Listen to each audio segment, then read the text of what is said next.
আমার চ্যানেলে তোমাদের সকলকে স্বাগত। আজ আমরা ক্লাস 4 রায়ান মার্টিন প্রশ্নবিচিত্র থেকে অঙ্কের দ্বিতীয় পর্যায়ক্রমিক মূল্যায়নের অষ্টম স্কুল সলভ করব।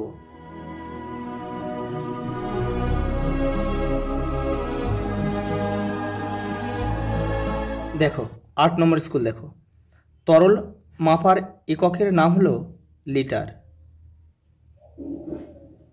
পরেরটা দেখো অর্ধেক হলো সমান 2 ভাগের 1 ভাগ, অর্থাৎ আমরা লিখতে পারি 1/2। দেখো এখানে দেখো 5/8 যোগ এখানে একটা সংখ্যা আছে, তার নিচে 8 আছে। এখানে এমন একটা সংখ্যা বসাতে হবে যেগুলোগুলো যোগ বিয়োগ করলে 1 হয়। তাহলে দেখো নিচে 8 আছে, 8 লসাগু, অতএব দেখো উপরে কত আছে 5, তাহলে 5-এর সাথে কত যোগ করলে 8 হয়, তাহলে 3, তাহলে এখানে 3 লিখতে হবে। তাহলে দেখো 8 কেটে গেলে 1 হয়। দেখে নাও, দেখো 5-এর 8 যোগ 3-এর 8 সমান সমান 8 লসাগু। লসাগু দেখো 8 মিলে গেল না, উপরেগুলো বসে যাবে। 5 যোগ 3 সমান সমান দেখো 8 যোগ 8, 8 কেটে গেল, উপরে 1, অতএব 1 উত্তর। দেখো লব থেকে হর বড় হলে ভগ্নাংশটিকে আমরা বলবো প্রকৃত ভগ্নাংশ। পরেরটা দেখো 5, 10, 15, 20, 25কে 5-এর গুণিতক, এগুলো গুণিতক। পরেরটা দেখো 0.8 সমান 10 ভাগের 8 ভাগ। কারণ কি দেখো এই পয়েন্টের জন্য 1 আর পয়েন্টের পর 1 ঘর আছে, অতএব একটা 0, অতএব 10 ভাগের 8 ভাগ। পরেরটা দেখো 10 মিলিমিটার সমান সমান দেখো 1 সেন্টিমিটার। কারণ কি দেখো মিলিমিটার সেন্টিমিটার, তাহলে মিলিমিটার থেকে সেন্টিমিটার মানে ডান দিক থেকে বাঁ দিকে আসলে 10 দিয়ে ভাগ করতে হয়, তাহলে 10কে 10 দিয়ে ভাগ করলে 1ই হয়। পরেরটা দেখো সঠিক একক বসাও। দেখো আমার চিরুনি 8 সেন্টিমিটার লম্বা। 2 দাগের কোনো সংখ্যার গুণিতকের সংখ্যা অসংখ্য। 24-এর সবচেয়ে বড় গুণনীয়ক হলো 24। কারণ কি 24 1 কে 24, 24 1 কে 24, সেই জন্য 24 কিন্তু সবচেয়ে বড় গুণনীয়ক। দেখো 5 ও 6-এর একটি সাধারণ গুণিতক। দেখো 5 আর 6-এর সাধারণ গুণিতক বের করো সহজ উপায় হচ্ছে 5 আর 6-এর লসাগু করো, তাহলে 5 6 30, তাহলে 30 হবে এদের প্রথম গুণনীয়ক, সাধারণ গুণনীয়ক। পরেরটা দেখো 1 কিলোমিটার সমান সমান 1000 মিটার। কোথায় আছে দেখো, এই যে 1000 মিটার। 1 কিলো আলুর দাম 26 টাকা হলে 1/2 মানে হাফ কেজি আলুর দাম কত হবে, তাহলে 26-এর হাফ 13। দেখো 13 কোথায় আছে, 13। গুণনীয়ক বা উৎপাদকের সংখ্যা দেখো নির্দিষ্ট। পরেরটা দেখো কে বড় কে ছোট লিখতে হবে। দেখো লব যদি ছোট হয়, হর যদি বড় হয়, তাহলে যে পূর্ণ সংখ্যা যেদিকে থাকবে সে কিন্তু বড়। দেখো তাহলে এখানে পূর্ণ সংখ্যা আছে, লব ছোট হর বড়, তাহলে 1 বড়। পরেরটা দেখো এখানে দেখো লব ছোট আর হর বড় হলে কি হয়, যাদের পার্থক্য কম সেই বড়। দেখো 3 থেকে 1-এর পার্থক্য আছে, 1 থেকে 3-এর পার্থক্য কত, 2।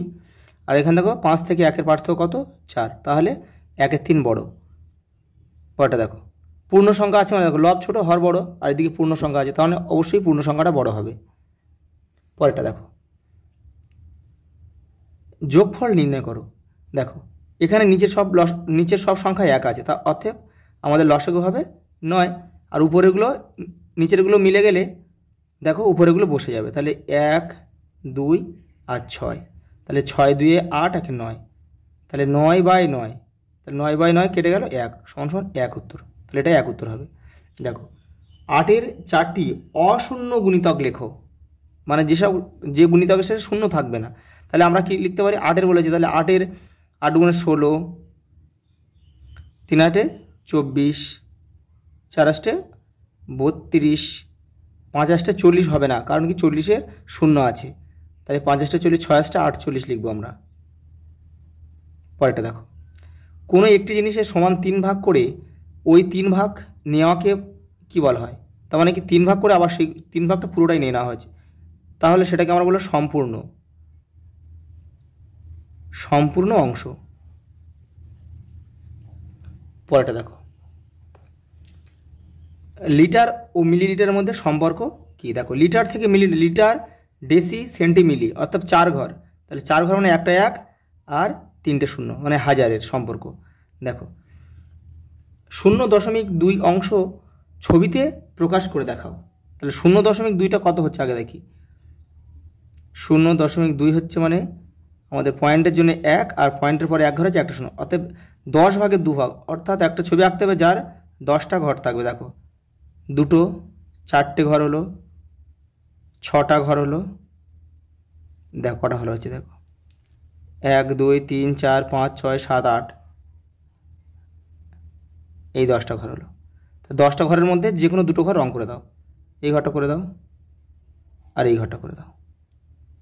এটা তোমরা বর্গক্ষেত্র করে, এই আয়তক্ষেত্র করে আঁকতে পারো। এই যে এইভাবে করলে করে 1 2 3 4, এই 10টা ঘর হয়ে গেল। তবে 1 2 3 4 5 10টা ঘর হয়ে গেলো, যে কোনো দুটো ঘর রং করে দাও, তাহলে আমাদের উত্তর হয়। যে কোনো একটা ছবি করলেই হয়ে যাবে। তোমরা আয়তক্ষেত্র করেও করতে পারো, বৃত্ত করেও করতে পারো। পরেরটা দেখো, যে সংখ্যার উৎপাদক 1 2 3 ও 6, সেই সংখ্যাটি কত? 6। যেহেতু দেখো 6 বড়, এখানে 6 হবে। কারণ কি দেখে নাও, 6-এর সবচেয়ে বড় গুণনীয়ক কিন্তু 6। পরেরটা দেখো, ফাঁকা ঘরে সংখ্যা বসাও। এখানে আমাদের 7 করতে হবে। তাহলে দেখো নিচেরগুলো সব 1 আছে, তার মানে 8, নিচে 8 আছে, এখানে 8 আছে, তাহলে উপরে আমাদের 7 করতে হবে। তাহলে 3-এর সাথে কত যোগ করলে 7 হয়? 4। তাহলে এখানে 4 করলে হয়ে যাবে। পরেরটা দেখো, 500 গ্রাম জিনিস 4টি বাটখারার সাহায্যে কীভাবে মাপবে? এটা তোমরা বিভিন্নভাবে করতে পারো। 200 গ্রামের দুটো, আর কি করা যায়, আর 100 গ্রামের একটা। 100 গ্রামের একটা করলে আমাদের হয়ে যাচ্ছে 500, অথবা বিভিন্নভাবে করা যায়। 3টে 100 গ্রাম দেওয়া যায়, 2টো 50 গ্রামও দেওয়া যায়, আবার 2টো 200 গ্রামও দেওয়া যায়, আবার 2টো 50 গ্রামের সঙ্গে দিলে হয়ে যাবে। যেভাবে খুশি তোমরা করতে পারো। দেখো 12, 28, 16 এই 3টি সংখ্যার গরিষ্ঠ সাধারণ গুণনীয়ক লেখো। তাহলে এগুলোকে কি করতে হবে? এগুলোকে প্রথমে আমাদের উৎপাদক বের করতে হবে। দেখে নাও, তাহলে দেখো 12-র উৎপাদক কী কী হচ্ছে। দেখো 12 উৎপাদক, এগুলো 28-এর উৎপাদক, এটা 16-এর উৎপাদক। এদের মধ্যে মিল আছে কি? সবচেয়ে বড় সংখ্যা মিল আছে কি? দেখো 4 আছে, এখানে 4 আছে, এখানে 4 আছে। অতএব 12, 28 ও 16-র 3টি সংখ্যার গরিষ্ঠ সাধারণ গুণনীয়ক কি? 4। গরিষ্ঠ মানে বড়। পরেরটা দেখো, 10 ও 14-র লঘিষ্ঠ সাধারণ গুণিতকটি হলো লঘিষ্ঠ মানে প্রথম। তাহলে দেখো 10-এর গুণিতক এই পর্যন্ত দেখো করেছি, আর 14-এর গুণিতক করে দেখো লাস্ট 70-এ গিয়ে এরা প্রথম মিলেছে, অর্থাৎ এই 70টা হচ্ছে এদের লঘিষ্ঠ সাধারণ গুণিতক। পরেরটা দেখো, 2 3 এবং 4-এর সাধারণ গুণিতক এই বৃত্ত দাগ দাও, মানে গোল করতে বলেছি। তাহলে দেখো 2 3-এর সাধারণ গুণিতক কী? দেখো এদের লসাগু কত? এদের লসাগু হচ্ছে 12। তাহলে দেখো লসাগু 12 মানে এরা 2 3 আর 4 প্রথমে এরা 12 থেকে সবাই মিলে যাবে, তার মানে 12 হবে, তার আবার 12 ডবল করে দাও 24 হবে। তাহলে দুটো হয়ে গেল, তাহলে 12 এবং 24। পরেরটা দেখো 5-এর ক, যোগ করো। এখানে 3টে সংখ্যা দিয়েছে, যোগ করতে হবে। এটা গ্রাম আছে, এই গ্রামটা হবে না, এটা সেমি হবে। দেখো 360 মিটার 60 সেন্টিমিটার। পরেরটা দেখো, ইচ্ছে মতো সংখ্যা বসিয়ে বিয়োগ করো। তাহলে এখানে তোমরা একটা সংখ্যা বসা বিয়োগ করতে বলেছে, অর্থাৎ তোমরা 5-এর কিন্তু ছোট সংখ্যা লিখবে, তাহলে তোমাদের সুবিধা হবে। তাহলে আমরা এখানে 2 লিখছি। এবার এটা দেখো 0, দেখো 8-এর কয় দাও? 12, তাহলে 4, হাতে থাকে 1, 2 রাখে 3, তাহলে 3-এর কয় দাও? 11, তাহলে 3-এর কয় দাও? 11, দেখো 8, হাতে থাকে 1, দেখো 2 রাখে 3, 3-এর কয় দাও? 5, 2, তাহলে 2 লিটার 840 মিলিলিটার। এটা উত্তর। পরেরটা দেখো, 12-এর উৎপাদকের গাছ তৈরি করো। দেখে নাও, এই তার মানে 12-এর উৎপাদকগুলো লিখতে হবে, কোন কোন সংখ্যা দিয়ে 12 মেলে। দেখো 12 একে 12, 6 দিয়ে 12, 3 4-এ 12। পরেরটা দেখো, তিথি বাজার থেকে 1 কিলো 700 গ্রাম কুল কিনে এনেছে। এবার সেই সব কুল একটা ঝুড়িতে ঢেলে রাখলো। এখন কুল সমেত ঝুড়ির ওজন 2 কেজি 400 গ্রাম হলে ঝুড়ির ওজন কত? তাহলে এই 2 কিলো 400 থেকে এটা বিয়োগ দিলে কিন্তু আমাদের ঝুড়ির ওজনটা বেরিয়ে যাবে। দেখে নাও, অতএব ঝুড়ির ওজন কিন্তু 700 গ্রাম। পরেরটা দেখো, তোমার বাবা বাজারে গিয়ে 5 কিগ্রা আলু, 75 গ্রাম রসুন, 1 কিলো 50 গ্রাম পেঁয়াজ কিনলেন এবং কিছু অন্যান্য জিনিস ক্রয় করলেন। এখন বাজারে ব্যাগের মোট ওজন 7 কিলো 25 গ্রাম হলে তিনি অন্যান্য জিনিস কত গ্রাম ক্রয় করেছিলেন। অর্থাৎ প্রথমে যে জিনিসগুলো কিনেছিল সেটা যোগ করব, যোগ করে ব্যাগ সমেত মোট জিনিসটাকে বিয়োগ দিলে আমাদের অন্যান্য জিনিসটা বেরিয়ে যাবে। দেখে নাও, এই যে প্রথমে যে জিনিসগুলো কিনেছিল আলু, রসুন, পেঁয়াজ, মোট হয়েছে 6 কেজি 125 গ্রাম, আর ব্যাগ সমেত টোটাল জিনিসটার ওজন ছিল হচ্ছে 7 কিলো 25 গ্রাম। এবার যে মোট জিনিসটা যেটা কিনেছিল দেখো, যে আলু, পেঁয়াজ, রসুন যেটা, সেটা বিয়োগ করে দিলে অন্যান্য জিনিসের ওজনটা বেরিয়ে যাবে। দেখো 900 গ্রাম উত্তর। পরেরটা দেখো, তোমার মা একটা গোটা পাকা পেঁপেকে সমান 7 ভাগ করে তার 2 ভাগ তোমার বাবাকে, 1 ভাগ বোনকে এবং 1/7 ভাগ আমাকে দিয়ে বাকি তোমার মা খেলো। তোমার মা কত অংশ খেলো? দেখো ভগ্নাংশে হিসাব করো, দেখে নাও। দেখো আমি খেলাম, দেখো বাবা পেলো 2/7, কারণ কি মোট 7 ভাগ করেছে, তাহলে বাবা 7 ভাগে 2 ভাগ খেয়েছে। বোন খেয়েছে 7 ভাগের মধ্যে 1 ভাগ, আমি খেলাম 7 ভাগের মধ্যে 1 ভাগ। তাহলে এগুলোকে আগে যোগ করতে হবে, এগুলোকে যোগ করে 1 থেকে বিয়োগ করতে হবে, কারণ কি মনে করি পুরো পেঁপে 1 অংশ। তাহলে দেখে নাও 1, এটাকে লসাগু করতে হবে। দেখো 7, সবার নিচে 7 আছে মানে 7 বসাবো, উপরে যা আছে সেগুলো বসিয়ে দেবো জাস্ট। এগুলো মিলে গেছে বলে কিন্তু এটা হয়। দেখো 2 যোগ 1 যোগ 1, তাহলে এটা হবে কত? 1 বিয়োগ 2 1 3 1 4, তাহলে 4 7, এটা অংশ। এটা বিয়োগ করো 7 লসাগু, তাহলে পূর্ণ সংখ্যা আছে মানে পুরোটা গুণ হয়ে যাবে, 7 1 7, 7 আছে 7 7 মিলে গেলে মানে 4 বসে যাবে। অতএব উত্তর হবে কত? 3। 7 থেকে 4 বাদ দাও, 3 7। এটা হচ্ছে মা খেলো। পরের প্রশ্ন দেখো, একটি প্লেটে 12টি নাড়ু রাখা ছিল, সেখান থেকে রহিম খেলো 1 2 অংশ, অয়ন খেলো 1 4 অংশ, সূর্য খেলো 1 6 অংশ। তাহলে তিনজনে মোট কতগুলি নাড়ু খেলো? দেখে নাও। দেখো রহিম খেলো 1 2 অংশ, দেখো এবার টোটাল কত? 12, 12টার মধ্যে 1 2 অংশ খেয়েছে, অর্থাৎ 2 6 12 সমান সমান 6টি। দেখো 4 12, 4 3 12, 3টি, তাহলে অয়ন খেলো 3টি। এবার দেখো সূর্য খেলো 1 6 অংশ, তাহলে 6 2 12, তাহলে কত? 2 1 2, 2টি। তাহলে তিনজনে কত খেলো? 6 3 9 আর 2 11, তাহলে তিনজনে খেলো 11টি। এই 11টি হচ্ছে আমাদের উত্তর। পরেরটা দেখো, সপ্তমের উচ্চতার চেয়ে অষ্টম 5 সেমি বেশি, আবার অষ্টমের উচ্চতার চেয়ে নবম 9 সেমি কম। সপ্তমের উচ্চতা যদি 1 মিটার 8 সেমি হয় তবে তিনজনের মোট উচ্চতা কত? দেখে নাও।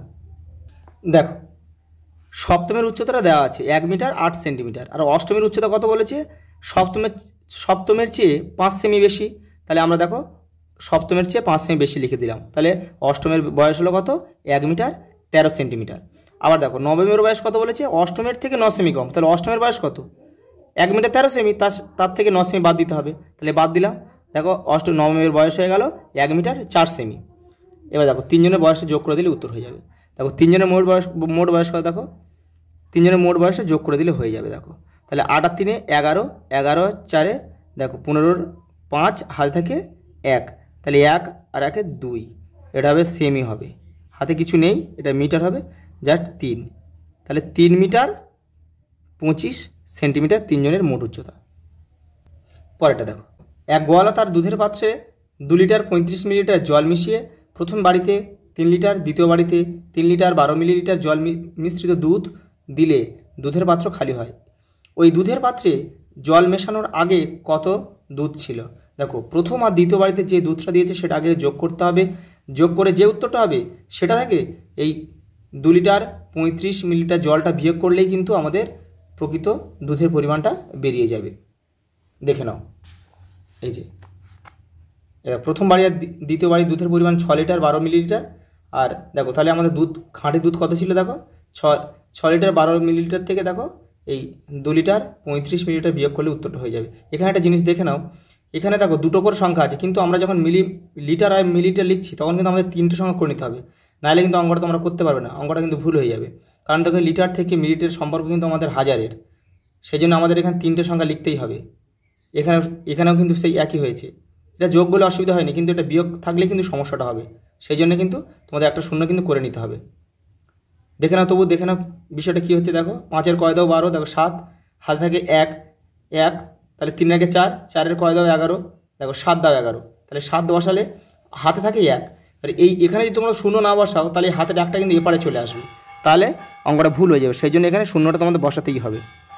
দেখো শূন্য বসালাম, তাহলে শূন্য, তাহলে 1 হাতের 1, তাহলে 1-এর কয় দাও 10, 9 দাও 10, হাতের 1, এবারে চলে এলো 3 হয়ে গেল, তাহলে 3-এর কয় দাও 6, 3 দাও 6, তাহলে এটা আমাদের উত্তর হয়ে গেল। আজ এই পর্যন্ত, দেখা হবে পরের ভিডিওতে।